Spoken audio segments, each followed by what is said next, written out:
Ya, ini, pertemuan pertama kita ya di mata kuliah Kestabilan Bawah Tanah. Jadi silakan kalian, untuk, mengenali gitu ya, mata kuliah ini seperti apa gitu ya.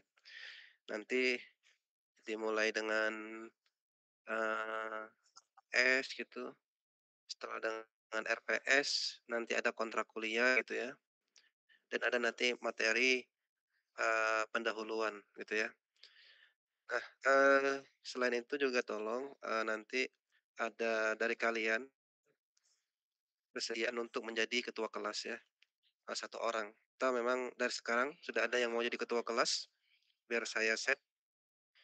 Kalau belum ada yang yakin, tolong dipikirkan sampai, eee, akhir ya, akhir mata kuliah akhir pertemuan ini. Baik, yang pertama silakan kalian presensi ya, itu barcode untuk presensi minggu ini gitu ya, sebelum sebelum saya masukin ini ya, masuk ke RPS. Oke ya, jadi, ini rencana pembelajaran semester kita gitu ya. Oke, jadi, eee, mata kuliah ini gitu ya, itu cuma 2 SKS ya, tidak ada praktikum. Jadi untuk yang mengambil mata kuliah ini, seharusnya sudah pernah mengambil mata kuliah mekanika batuan, gitu ya. Ya tidak mesti lulus, yang penting sudah pernah mengambil mata kuliah ini, gitu ya. Oke. Nah jadi nanti ya silakan kalian baca gitu, bagaimana, isi rencana materi-materi yang akan menjadi pembelajaran kita semester ini, gitu ya. Oke, kalau ada yang ingin bertanya, silakan saja ya. Ini si Alvin ini minta admit terus ya, keluar masuk ini.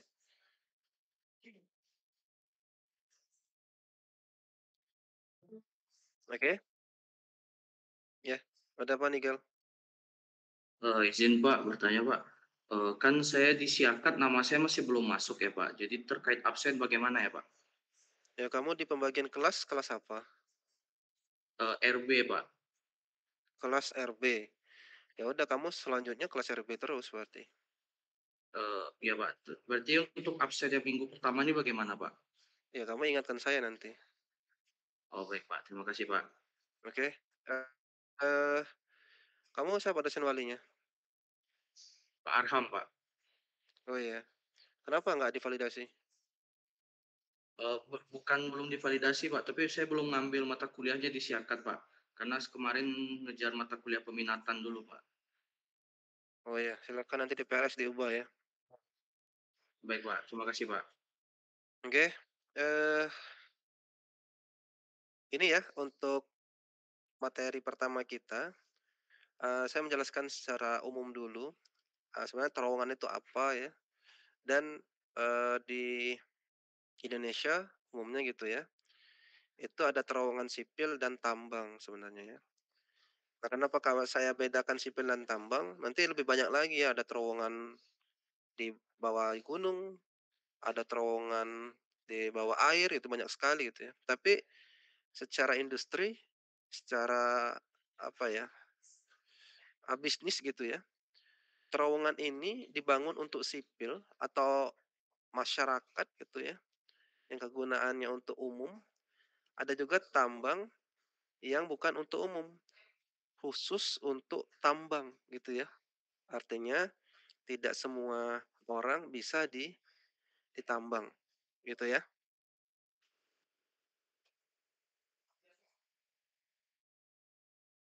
Baik.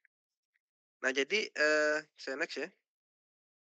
Sebelum itu penilaian komposisi penilaian untuk, kestabilan bawah tanah ini sama seperti mata kuliah saya sebelumnya gitu, sama seperti mekanika batuan.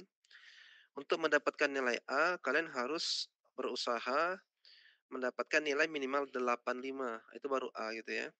Tapi kalau kalian sudah mendapatkan nilai 71 gitu ya, kalian sudah mendapatkan AB gitu ya.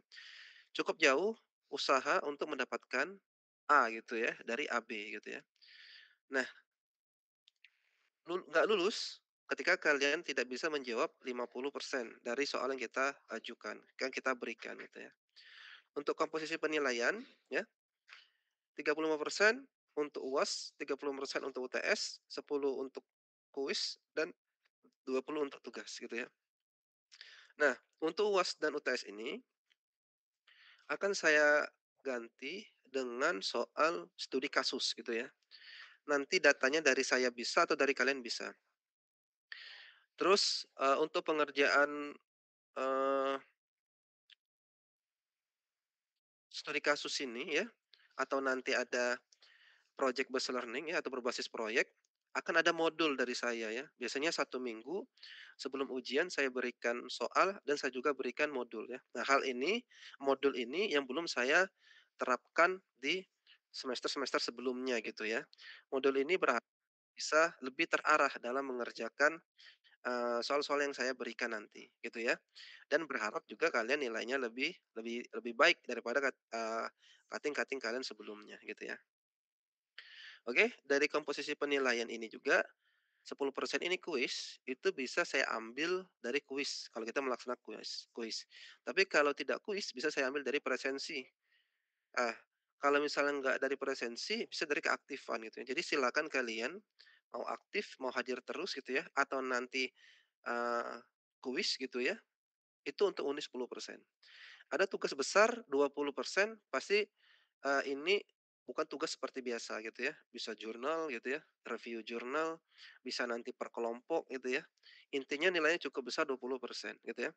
Nah, kalau untuk UTS UAS penggantinya adalah, soal studi kasus, ini pasti tugas besar, tugas kelompok gitu ya.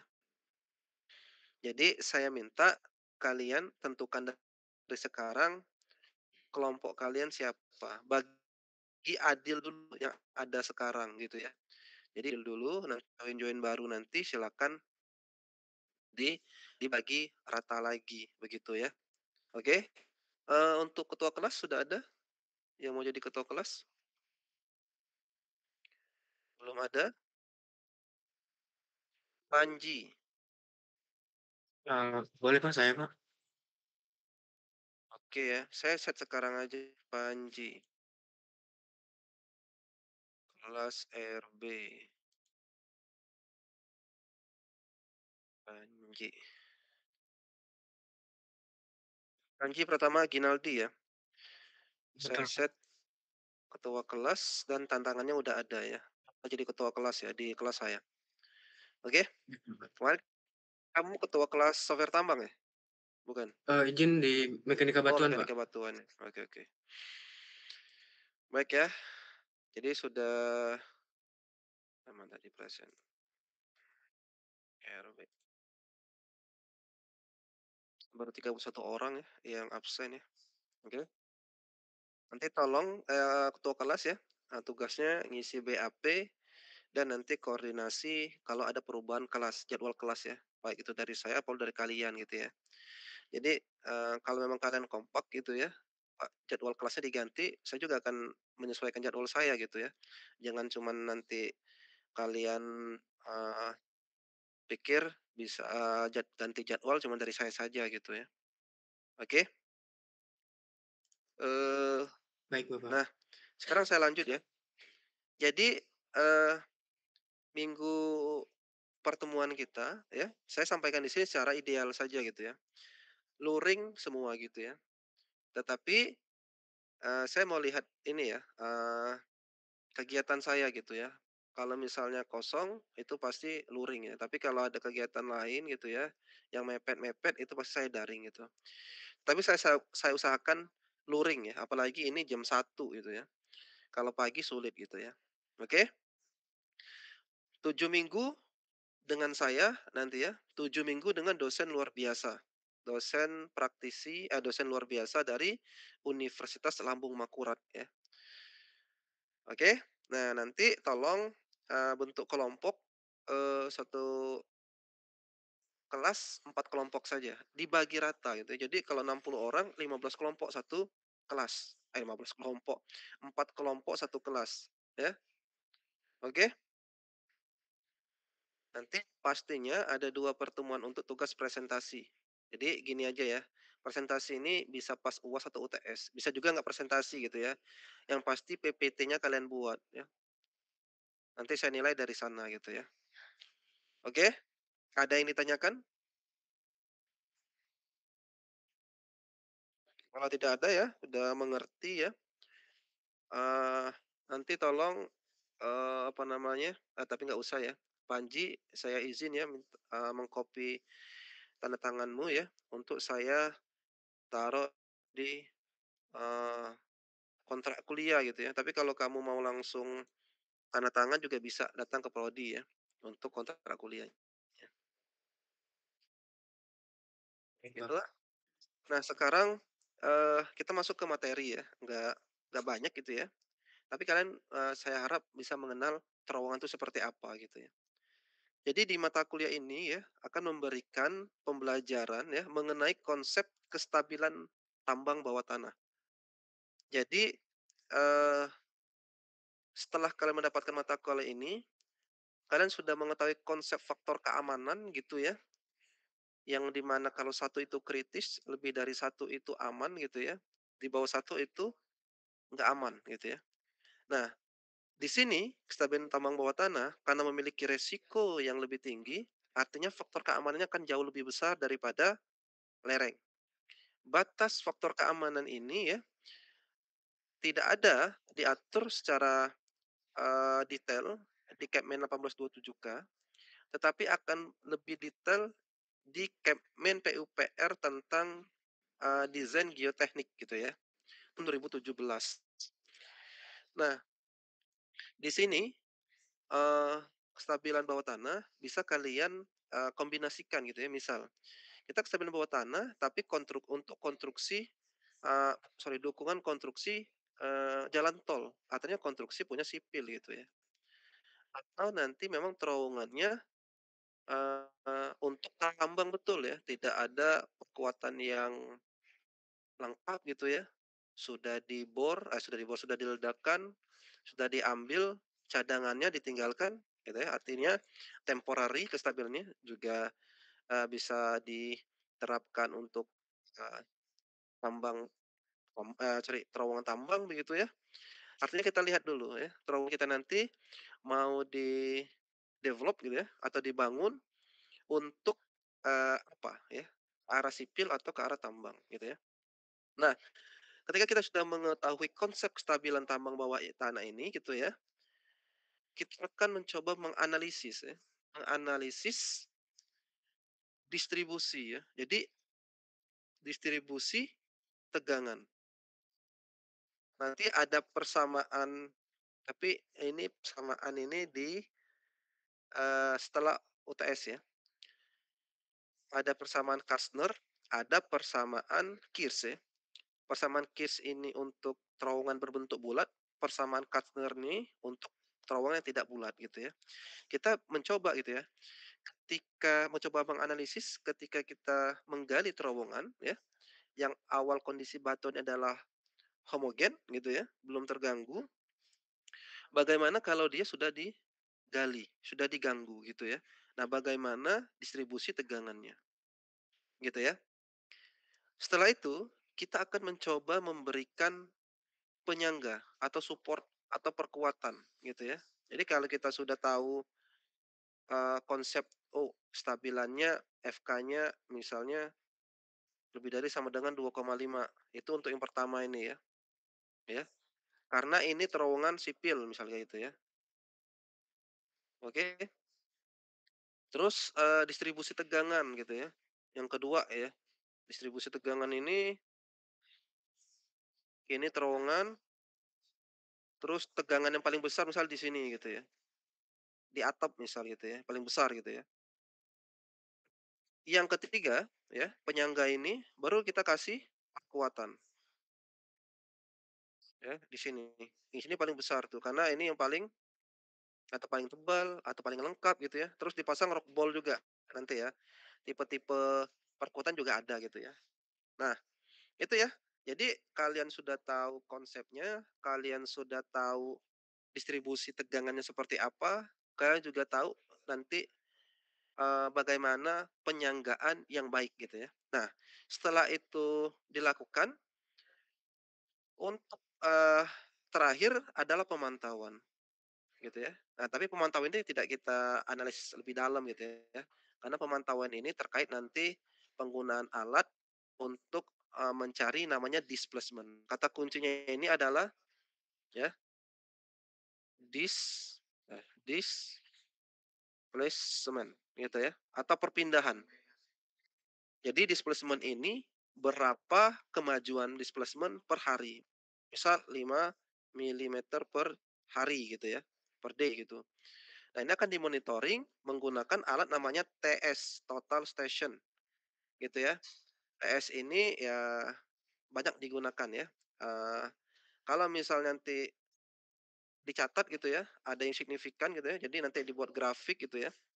Misal ini hari gitu ya, atau di sini misalnya dia jadi displacement, di sini D gitu ya. Kita lihat nanti, kayak gini ya.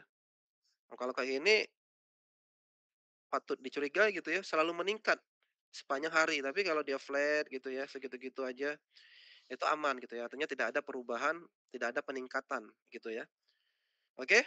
Kalau misalnya ada penurunan juga itu bahaya gitu ya, karena ada ketarikan gitu ya. Ada tekanan, ada tarikan gitu. Nah, data ini sangat penting dimonitoring gitu ya.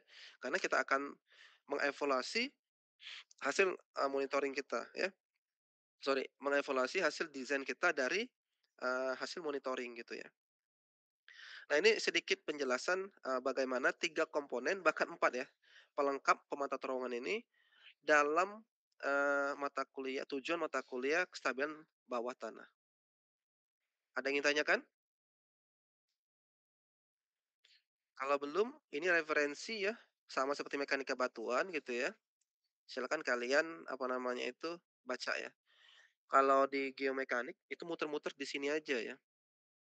Oke, dosen saya dulu ya di ITB, itu ya kalau sudah baca salah satu buku aja gitu ya, itu ya sudah ahli sebenarnya ya. Untuk kalian S1, bahkan mungkin udah, eee, saya juga nggak habis ya baca buku satu ini ya, Underground Excavation in Rock ini saya baca ya, tapi nggak selesai juga ya. Yang lainnya ya seadanya aja saya baca gitu ya.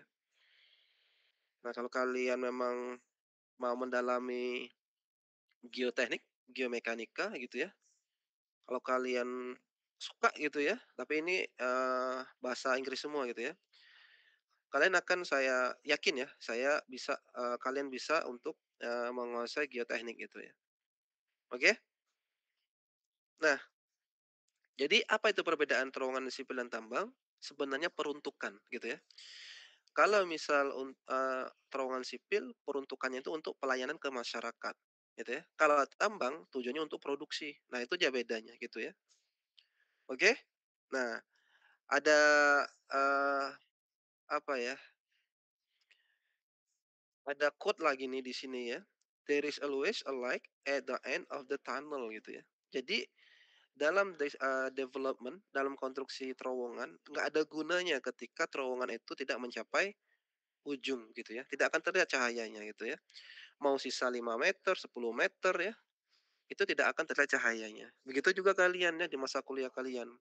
Mau kalian semester 6, semester 7, semester 8, mau semester 14 ya, kalau nggak selesai nggak ada gunanya gitu ya. Jadi tolong gitu ya kalian mau semester berapapun tolong diselesaikan. Kalau kalian selesai di semester yang cukup cepat, artinya itu mahasiswa yang berprestasi secara akademis, gitu ya. Tolong jangan menyerah gitu ya untuk kuliah ini gitu ya, karena saya yakin, eee, banyak di antara kalian nggak mudah untuk kuliah itu, gitu ya.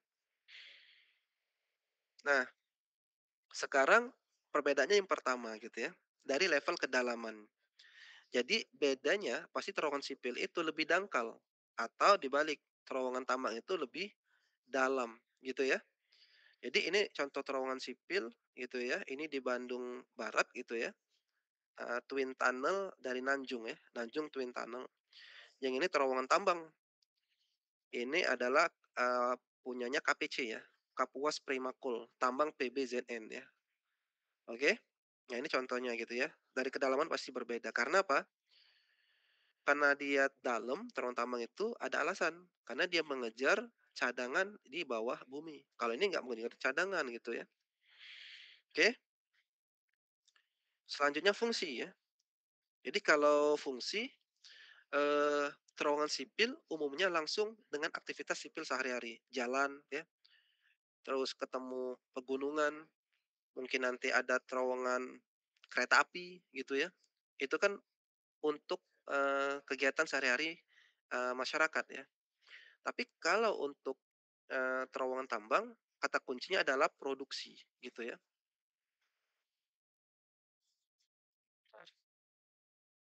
Nah ya, bedanya di sini gitu ya. Ya, terowongan sipil boleh dimasukin orang tambang gitu ya. Tapi kalau terowongan tambang nggak boleh dimasuki orang sipil ya, ada izin khusus kalau mau masuk ke, terowongan tambang. Sekarang waktu atau umur ya.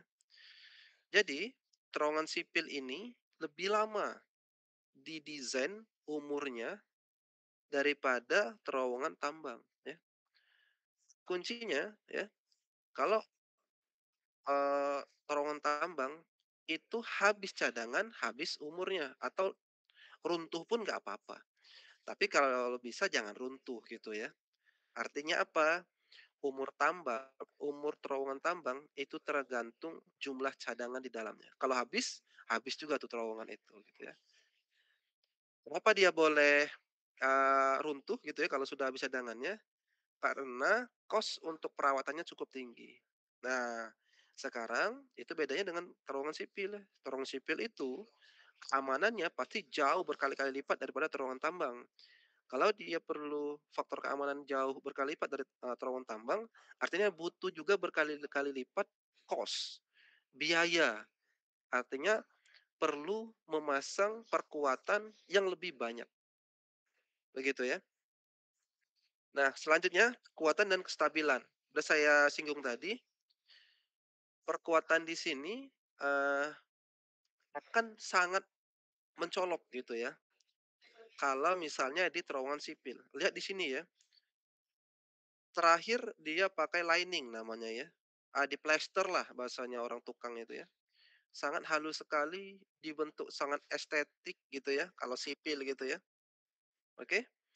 Kalau misalnya terowongan tambang ekonomis ya, dia nggak rata juga nggak apa-apa gitu ya, hancur gitu ya ini ya.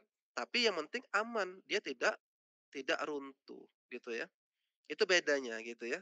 Jadi apa, kalau misalnya terowongan tambang, perkuatannya nggak pakai perkuatan artifisial atau buatan, nggak apa-apa. Perkuatannya dengan batuan itu sendiri, gitu ya, in situ support gitu ya. Dia nggak perlu perkuatan tambahan, gitu ya. Nah, sekarang ada aturan yang membatasi faktor keamanan ya. Terowongan sipil kebanyakan itu minimal 2 ya, lebih besar sama dengan 2. Tetapi kalau tambang ya, ada 1,2 sampai 1,5, ada yang 2 gitu ya, tergantung lokasi gitu ya. Misal di dalam aturan Kepmen 827K ini ya, di persimpangan ya, di simpang ini minimal 2 FK-nya ya, lebih dari sama dengan 2. Karena apa? Di persimpangan ini dia memiliki luasan atau diameter terowongan jauh lebih besar dibandingkan, terowongan yang tidak ada di persimpangan, begitu ya. Nah, itu, contoh ya bagaimana penerapan faktor keamanan, di terowongan ya. Nah, kalau misalnya di aturan ini ya, Kepmen maupun SNI, di ini, tidak hanya FK doang gitu ya, tapi dia membicarakan atau menjelaskan tentang faktor-faktor yang lain. Misalnya jenis material, faktor seismik, gempa gitu ya. Dia mensyaratkan itu semua begitu ya. Nah, nanti di, eee, studi kasus untuk, UAS gitu ya, nanti ada gitu ya, bagaimana kalian mempertimbangkan atau menghitung lah ya, menghitung, menghitung, koefisiensi, seismik gitu ya atau gempa gitu ya. Nah, Cukup itu ya pengantar. Jadi, kalau misalnya pengantar ini, apa namanya itu, offline gitu ya, enggak efisien sebenarnya gitu ya. Tetapi semoga kalian mendapatkan gambaran gitu ya, bahwa jangan disamakan sekarang terowongan tambang dan terowongan sipil gitu, berbeda. Nah, kalian sebagai sarjana tambang tidak menutup kemungkinan kalian akan membuat terowongan terowongan sipil ya. Banyak teman saya, cutting saya gitu ya, itu kerja di Dahana gitu ya, kerja di perusahaan lain ya, Orico gitu ya, itu Orica gitu ya, itu dia, bekerja untuk, konstruksi sipil. Misal, orang sipil itu gitu ya, tidak ada basic-nya mempelajari peledakan, yang ada itu adalah tambang. Coba kalian tanya ke, prodi lain ya. Nah, karena tambang itu belajar peledakan, tambang itu belajar kestabilan bawah tanah, tambang itu belajar mekanika batuan, gitu ya. Dipercayalah orang tambang untuk menyelesaikan terowongan ini, apalagi dia batuan sangat keras gitu ya. Orang sipil kalau ketemu batuan, mereka akan kewalahan gitu ya. Karena mereka mempelajari, soil gitu ya. Mereka ada mekanika tanah gitu ya, tapi belum tentu belajar mekanika batuan gitu ya. Coba lihat lab mereka gitu ya. Lab mereka itu mengujinya material soil atau soft material gitu ya. Kalau di kita di tambang, utamanya di geoteknik itu mekanika batuan. Batuan sangat keras sekalipun gitu ya. Nah, itu bedanya gitu ya. Oke, jadi kalian orang tambang kalau ngambil di geotek, lanjut S2 geotek gitu ya, ada peluang mau bekerja, di sipil sebenarnya, tapi di terowongan gitu ya. Gitu ya. Baik, kalau ada pertanyaan gitu ya, silakan ditanya sembari saya presensi gitu ya. 37 orang. Oke, untuk pertemuan pertama masih saya tolerir kalau misal belum bisa menggunakan barcode. Ada yang nggak bisa menggunakan barcode? 30 ya kalau nggak bisa menggunakan barcode bisa pakai suaramu ya. Suaranya mana? Nggak bisa, suara nggak ada, raise hand doang. Izin Pak, saya Mikael Purba dengan NIM 122370107. Tidak bisa barcode tadi Pak. Ya, terakhir ya ini. Minggu depan harus bisa barcode ya. Baik Silakan. Pak. Michael San Heri Putra, Michael Sandari Purba. Heri Purba. Oke. Ya Pak. Ada lagi? Izin Pak, Ilyas Nurdin juga Pak, tidak bisa barcode. Ya, saya kasih lah ini. Ada lagi? Izin Pak, Darif Anoval Pak. Nggak bisa barcode Oke. juga Pak. Dorif. Ada lagi?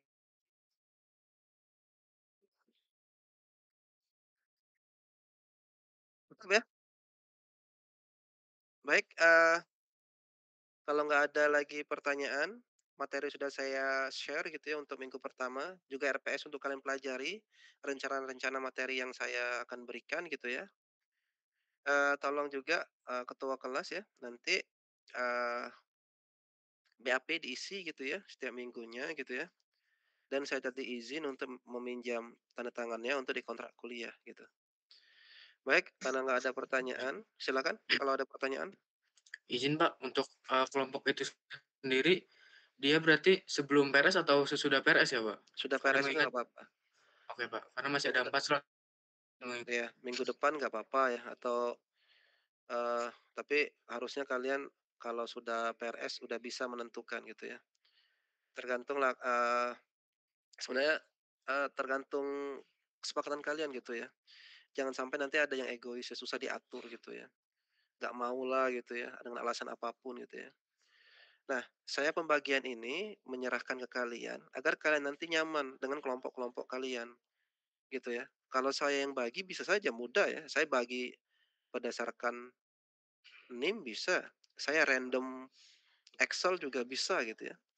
Tetapi jangan sampai ya beberapa, eee, alasan, cutting kalian yang pernah saya randomkan gitu ya kelompoknya, alasannya nggak kompak gitu ya. nggak datang jadinya gitu ya, dibebankan ke beberapa orang saja. Nah, jangan jadi alasan kalau kelompok ini sudah kalian bagi sendiri, harusnya kompak, nyaman gitu ya, dan kerjakan secara maksimal, gitu ya. Karena di saya itu paling banyak kerjaannya per kelompok gitu ya.